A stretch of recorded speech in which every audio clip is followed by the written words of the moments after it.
कोई गैर मुस्लिम हो और वो कुरान को जानना चाहे, इस्लाम को समझना चाहे और आपसे कहे कि मेरे दिल के अंदर इस्लाम के लिए मोहब्बत उठी है, मैं इस्लाम को जानना चाहता हूं, इस्लाम को समझना चाहता हूं, आप मुझे एक ऐसी किताब दें, तमाम फिरके जिस किताब को मानते हो, तमाम फिरके जिस किताब के ऊपर मुत्तफिक हो, हम उसे कौन सी किताब देंगे?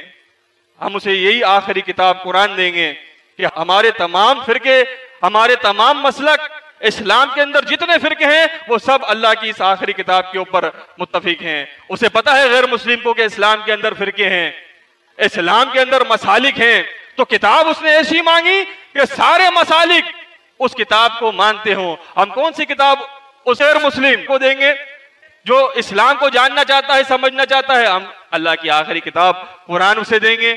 अगर वही गैर मुस्लिम हमसे ये सवाल करे कि इस्लाम को समझने के लिए जो किताब आपने मुझे दी है कुरान, आप भी इस्लाम को इसी कुरान के मुताबिक समझे हैं, हमारा क्या जवाब होगा उस गैर मुस्लिम के सामने? हमारी गर्दनें झुक जाएंगी उसके सामने।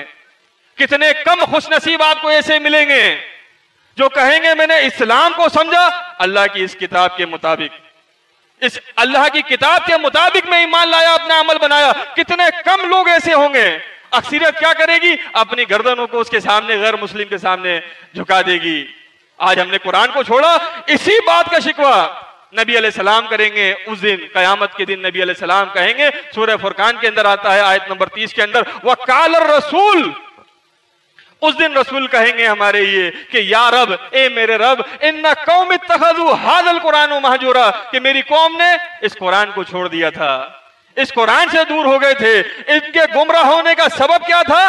कि ये अल्लाह की किताब से दूर हो गए थे, अल्लाह की किताब से ये महरूम हो गए थे। आज हम अल्लाह की इस किताब को मानते नहीं हैं, पढ़ते नहीं हैं, नजदीक नहीं आते और वहां पे हम माजरतें कर रहे होंगे, अल्लाह के सामने पेश कर रहे होंगे माजरतें कि अल्लाह रब्बे कायनात, हमने फलाने मौलवी की सुनी थी, फलाने मौलाना की सुनी थी। अल्लाह कहेगा कि मैं सबसे बड़ा मौलाना था, तुम्हें मेरी बात माननी थी, अल्लाह की किताब के मुताबिक तुम्हें ईमान अकीदा बनाना था। तो अल्लाह से अपने लिए भी दुआ है, तमाम सुनने वाले भाइयों के लिए यही दुआ है कि आज अल्लाह की किताब हमारे सामने मौजूद है, हम अल्लाह की किताब के मुताबिक अपना ईमान अकीदा बनाएं ताकि कामयाब हो सके।